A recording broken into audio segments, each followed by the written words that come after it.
Good morning, it is 11:30 a.m. and that means it is time for First Chapter Fun. Another episode 46, would you believe? I've been broadcasting. I've been reading first chapters of different books, not mine, but other authors for 46 days in a row now. And this will continue right up until May the 8th. And on Friday, May the 8th, some people have asked me when I'll be reading from one of my books, so that will be on Friday. Next week I'll be reading from Sister Dear, or will I? Maybe there'll be a special guest. And maybe, just maybe, there'll be a surprise announcement. So stay tuned. But anyway, this is the place where I have been reading the first chapter of a different book every day since March 17th. So if this is the first time you've joined and caught one of these episodes, well, you've got lots and lots to catch up on, because the videos are, as always, saved to Instagram on my feed and also to my Facebook author page, which is Hannah Mary McKinnon, my full name. Only my mum calls me Hannah Mary when I'm in trouble, generally. Anyway, so lovely to see so many of you already joining on Instagram. We have, let me scroll down. We have Amanda. Oh gosh, what have I done now? I'm about to leave my own comment. I don't want to do that. And now I can't get out of it. Oh dear, we have lots of people joining because I can't see you now. We have Hank, we have Amanda, we have lots and lots and lots of different people. Oh, there we go. We have Sandy. And up on Facebook, we have Judy Rose, we have Glennie, we have Mary Kelly Coe. I read from her book last week. We have Carlo. So lovely to see you. So lovely that you're here. And we have Damia. Oh yes, Damiante. We're going to read from your book as well soon. Don't want to give too much away. So what do I have in store for you this morning? This morning, we are back to thrillers with The Night Before by Wendy Walker. Now, you may have spotted this one more recently with, let me just find it, this cover. So this is the paperback cover because it published in paperback just on Tuesday. So congratulations, Wendy. She should be joining us, I'm hoping, any minute. So let me show you that again. This was the cover last year, the night before, the hardcover. And this one is the cover that is out now. Now, I thought I would give you a little bit of industry info, if you will, because I have an arc of this and, great, I can see you again. I'll recap that. My copy of The Night Before looks like this. You see that? So this is actually an advanced reader copy, or we call them ARCs, or we call them galleys, or we just call them early copies as well. So sometimes publishers send them out when the artwork for the cover isn't quite finished. I'm not sure if that's what happened with Wendy, because I know sometimes they do this when they want to build suspense and do a big cover release. So I thought I would show you examples of ARCs. For two of mine. So that was The Neighbours, that was the ARC, the advanced reader copy. So it's quite shiny and glossy.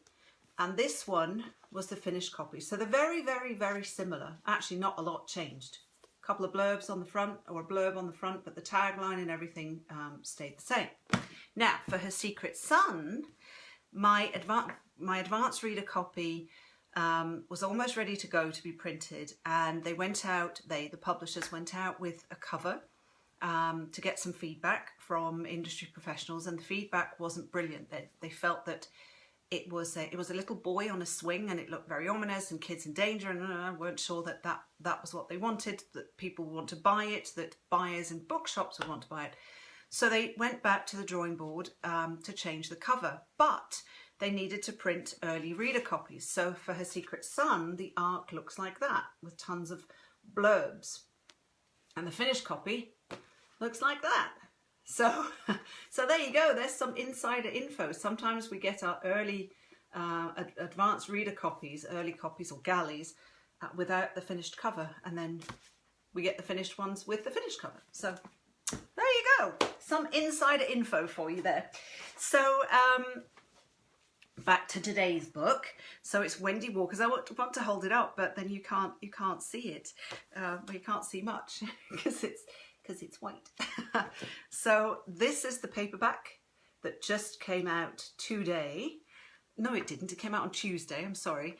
And this is maybe already sitting on your shelf, this cover, which is equally gorgeous. So let me tell you about Wendy. Let me retrieve my glasses and I will tell you about Wendy. So Wendy Walker is the best-selling author of All Is Not Forgotten, which I have on my Kindle, Emma in the Night, and The Night Before, which I also have on my, which I have this one, the one I'm reading from today, with rights sold in 23 foreign languages. 23! Congratulations, Wendy, that's huge.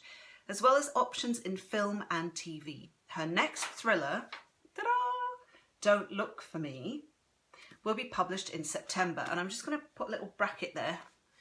And this cover, I don't know if it comes across well, but it's shiny and silver and gorgeous and beautiful. So look out for that one. It says Don't Look For Me, but do look for this book when it publishes in September. All right, so back to the bio. Prior to her writing career, Wendy practiced law and worked as a financial analyst at Goldman Sachs. She is a magna cum laude graduate of Brown University and Georgetown University Law School. Wendy is currently at work on her next novel and managing a busy household in Fairfield County, Connecticut. And you can find out a ton more at wendywalkerbooks.com. And it was her birthday last week. Happy birthday, Wendy. She did this lovely video about how the past year had gone for her. It was absolutely brilliant. Go check that out. Not now, because you're going to listen to me read, hopefully. But go check that out on her Facebook page. And Wendy has joined us. Hello, Wendy. I'm going to give her a quick wave down on Instagram. Here we go. And we have, oh, fantastic. We have Gabe who's joined. We have Sheila.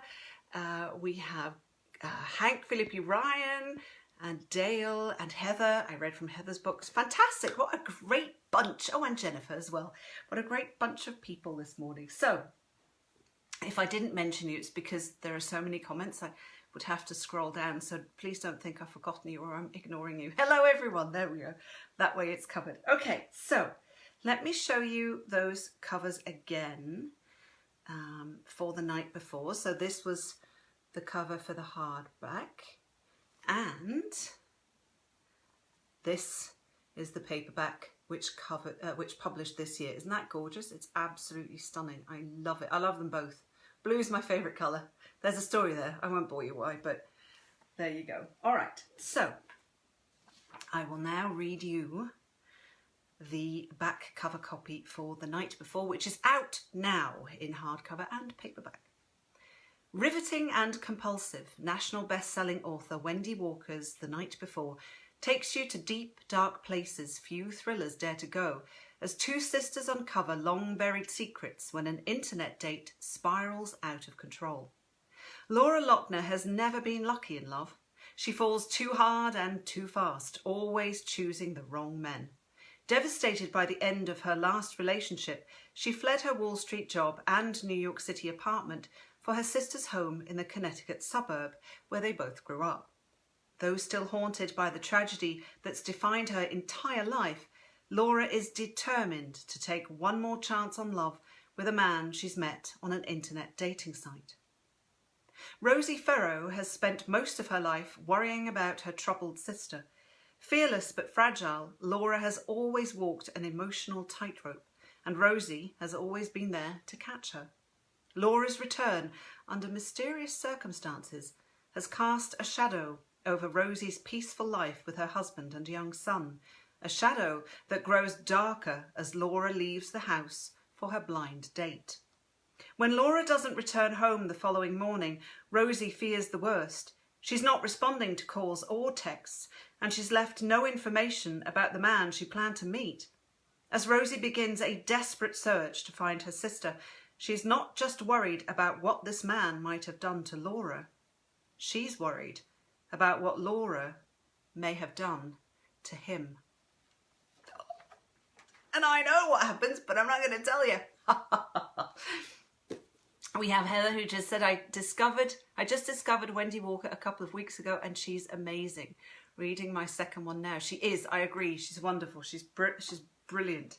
And this is a brilliant book and it's fantastic. And I'm not just going to read you the first chapter because that's the first chapter, so I'm not going to do that to you. That would just be mean.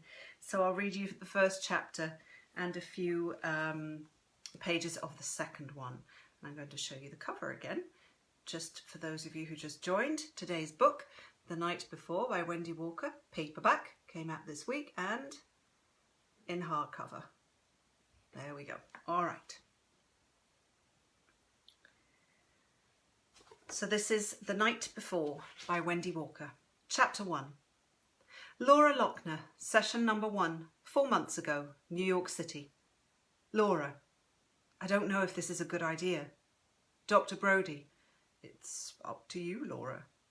Laura, what if you try to fix me and I end up more broken? Dr. Brody, what if you don't?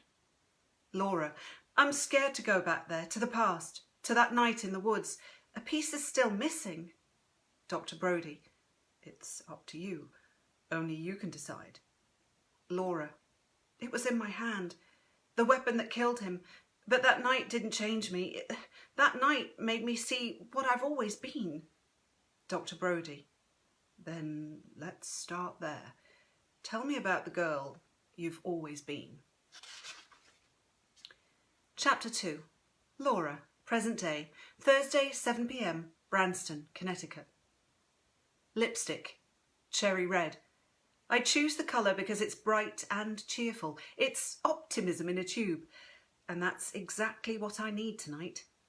The guest bath at my sister's house is impossibly small, with slanted ceilings and a tiny oval mirror. The lipstick hovers on the edge of a pedestal sink. I put it on first so I won't change my mind, rolling that optimism right across my lips. Next comes the concealer.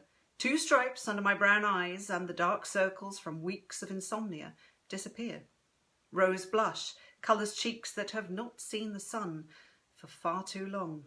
Insomniacs sleep during the day. My sister Rosie gave me a pretty dress to wear, black with tiny flowers. Wear a dress for a change, it'll make you feel pretty. Rosie just turned 30.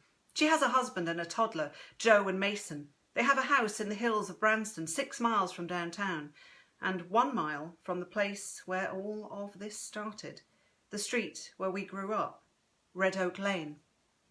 Rosie says she doesn't have any occasion to wear the dress. The skirt gets in her way when she's chasing after Mason, and she's too tired to do much of anything at night, except grab a beer in the strip mall at the edge of town. She says this like she misses having nothing better to do than put on makeup and dresses. But really, she doesn't need the dress or the occasions to wear it, because her days are filled with bear hugs and belly laughs and sticky kisses on her face. Her husband Joe doesn't care. He adores her, even now after 13 years together, after growing up together on the same street, even with Mason sleeping in their bed and an old house in need of constant repair and Rosie never wearing a dress. He adores her because when they were young she wore lots of pretty dresses for him, and that's the person he still sees. That's the kind of person I need to be tonight. I search for my phone in a pile of towels and clothing that lie on the bathroom floor. When I do, I pull up the profile and unchain the hope. Jonathan Fields. His name sounds like a song.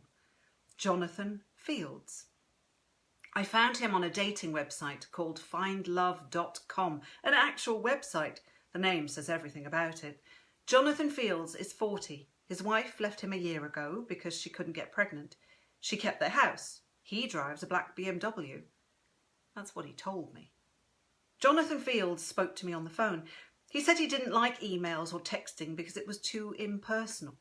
He said he hated online dating, but his friend met his fiancée on findlove.com. It was not one of those hookup apps. No swiping allowed. The profile takes an hour to build. They have to approve your photos. Jonathan Fields said it was like having your grandmother fix you up on a blind date. And this made me laugh. Jonathan Fields said he liked the sound of it. I like the sound of his voice, and remembering it now actually sends a surge of warmth through my body. I feel my mouth turn up at the corners. A smile. A fucking smile. I told him a lot about my job, and this made it easier to tell him very little about me. I have an impressive resume after jumping through hoops all my life. Princeton, an MBA from Columbia, a job on Wall Street. Wall Street is one of those terms that won't leave this world no matter how antiquated it's become. I work in Midtown, nowhere near Wall Street, which sits at the very bottom of Manhattan. And the firm I work at isn't quite as sexy as Goldman Sachs. I sit at a desk and read stuff and write stuff and hope to God it's not wrong, because other people at our firm will make trades and deals upon the advice I give. Me, a 28-year-old who needs a shrink to tell her how to behave. Jonathan Fields works at a hedge fund downtown, so he understands about my work. That's what he told me. I didn't tell him about my childhood here, running wild in the woods behind our house with the neighbourhood kids, me and Rosie and Joe, whose family lived up the street until he went to high school and they moved closer to town. And I didn't tell him why I've stayed gone all these years. I don't use social media, not ever. So it's not like he can check. I didn't tell him my father's last name, Lochner. Google still finds Laura Lochner and the things she did or didn't do, they can never decide, years ago. I've used my middle name, my mother's last name, since I left this place. Hart. Laura Hart. Isn't that ironic? Named after the one thing inside me that feels broken. Omissions are not lies. Rosie took Joe's last name, Ferro, so there are no Lochners from our clan left in all of Connecticut. I did tell him that I drive my sister's minivan. It's blue and humiliating. I'm shopping for a new car, but I've just been so busy. There's a knock at the door. I open it and find Joe looking at me sheepishly. He's still in his suit from his law office, and he's loosened his tie and undone the top button of his shirt. Joe stands 6'2" and can barely see through the frame of the door. His stomach bulges at the waist of pants that have grown too small, but he still manages to be handsome. "Supposed to tell you to wear the dress," Joe says, as though talking about women's clothing has just cut off his balls. My sister's voice echoes from downstairs. "Wear the damn dress, the one I gave you!" Joe smiles and hands me the glass of bourbon he cradles in his hands. The mouth on her, I'm telling you. Our kid is going to be so fucked up. I feel the smile growing and I want to cry. Joe loves my sister. She loves him. They both love Mason. Love, love, love. It's all around me, making me regret staying away so long, but then also reminding me why I have. The love is here, but it always feels just beyond my reach. I take a sip of the bourbon. "Yeah, well, that was a given, right? You married a Lochner," I say. Joe rolls his eyes, shakes his head. "I know. It's too late. Is it too late to get out?" "Kind of." Joe sighs. He glances at the dress hanging on the shower rod. "All right, just wear the dress. And this guy, he better not be a douchebag or I will kick his ass so hard." I nod. "Got it. Dress, ass kicking." Then he adds, and my smile fades, "Are you sure you're ready for this?" I've returned home because of a man, a breakup, and that's all they know about it. I haven't had the courage to tell them more. They're happy to have me back, more than happy, and I don't have the stomach to see that change by revealing another bad chapter in my life. The fact that they haven't pressed me for answers tells me they're expecting the worst, and that they don't really want to know. Maybe they need to believe I've changed as much as I do. Maybe we will now be a normal family because I'll stop being me. Still, I know it must seem a bit extreme taking a leave of absence from a competitive job, a grown woman moving in with her sister just because of that. One breakup, and with a man they'd never met or even heard of. How serious could it have been? I feel this question seeping from Rosie's skin every second of every day. I consider Joe's question. Am I ready for this? I look at him and shrug. "Probably not," I say. Joe replies with sarcasm. "Awesome." We had the same conversation before I came upstairs. Joe walked in circles, wiping counters, listening to the hum of the dishwasher, feeling satisfied that he'd put everything back in order after being at work all day. He's neat. Rosie is not. He's a happy hamster running on his wheel. "Just have fun. Don't make too much of it. I would walk across glass to be free for a night." Rosie punched the side of his arm and he sighed dramatically like he was nostalgic for his single life. They both liked to do this. Rosie in the kitchen making me a coffee, complaining about the long day ahead. Joe in the kitchen at night, just the two of us having a bourbon, pulling back his floppy black hair so I can see the receding of his hairline. "Look," he says, "can you see it? I'm balding from boredom." But all I see is the truth. I see it when they fold Mason in their arms or steal a kiss when they think they're alone. It's all just talk. It's the way happy people talk when they want to make the rest of us feel better. Our friend Gabe was over as well, lending advice. Gabe was the fourth lifelong compatriot in our childhood band of thieves. He lived right next door with his parents and older brother until the brother went to military school and then enlisted in the army. Now Gabe lives in that same house where he grew up. He bought it from his mother after his father died and she moved to Florida. It's odd how the three of them are still here, right where I left them a decade ago. Gabe got married just last year to a woman he met through work, Melissa. She was a client of his, but he never talks about that because it's awkward and unseemly, his words. Gabe does IT forensics, sometimes for suspicious spouses like Melissa had been when they first met. He found the evidence that led to her divorce and now she's married to Gabe. He's happy, but not the kind of happy that makes you talk shit about it. I imagine it will take more than a baby to get him there. Melissa was broken and Gabe likes to fix things, people especially. But Melissa is an outsider to Rosie and Joe and to me now that I've come home. She's moved here from Vermont to be with her first husband and now she's here for Gabe. It's difficult to see her in 3 dimensions. It doesn't help that she's tolerated here rather than welcome, though we all try to hide it.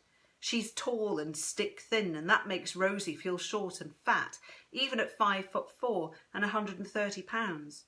She doesn't like how much Joe swears, her back arching every time he drops the F-bomb, which, of course, makes Joe say it more. He managed to use it 4 times in one sentence last week at the barbecue. And me, well, I'm a single woman with a lifetime of stories lived with her husband. She's too simple-minded to understand our friendship. So, as Joe says every time she leaves and wants Gabe to follow, fuck her. The band of thieves from Red Oak Lane is a tough crowd. Gabe stayed today after Melissa left. He gave me a cheeseball wink and said something encouraging like, "Laura will eat this guy for lunch. She's always been fierce and fearless." I tried to smile. But the truth is, I left a great job because a man broke my heart. Not so fierce and fearless after all, am I? Not exactly Lara Croft or Jessica Jones kicking ass and taking names, men falling at my feet. But I have no time for them because I have to save the world. This talk, like the ones before it, stopped before we got to the good part. To the bad things this fierce and fearless girl has done, right here in this town. That was chapter 1 and part of chapter 2 of The Night Before by the amazing Wendy Walker. Glennie just said, "What did she do?" I'm not telling. And this is another paperback. There we go. That's the paperback that is out. Came out on Tuesday. Congratulations, Wendy. This is great. So I hope you enjoyed that chapter. I forgot to mention beforehand that I will, of course, save, maybe I did say it, I can't remember. I always save these videos to Instagram, to my feed, story and my feed, and then on Facebook as well. So feel free to leave some questions for Wendy, comment about the books, her books that you've read or want to read, or ask her about the plot, or the next one that's coming up, Don't Look For Me. Let me show you that one again. Don't Look For Me, which is so gorgeous, and it glistens. It's beautiful. Or Emma in the Night as well. Tons of stuff you could ask Wendy because she'll no doubt hang around and answer those questions, especially on Facebook. But then I'll pop it on my Instagram feed so you could add a question there as well. So I hope you enjoyed that. That was a lot of fun, Wendy. Thank you for letting me do that. And thank you to St. Martin's Press as well for allowing me to read. Let me tell you about tomorrow's book. I have to scroll through some pictures here. Tomorrow we have Secret Lives of Mothers and Daughters by Anita Kushoa. So this one, Kushwaha, sorry, I mispronounced that. So this one will be tomorrow's book. So I hope that you'll join me then, because it will be, as always, right here on my Instagram Live and on my Facebook Live on my author page at 11:30 Eastern Time. So I hope you have a great day. It's Friday. I woke up again this morning, had no clue what day it was, but I'm told it's Friday. So we've survived another week of, COVID weirdness. And that means we're another week closer to things getting back to normal.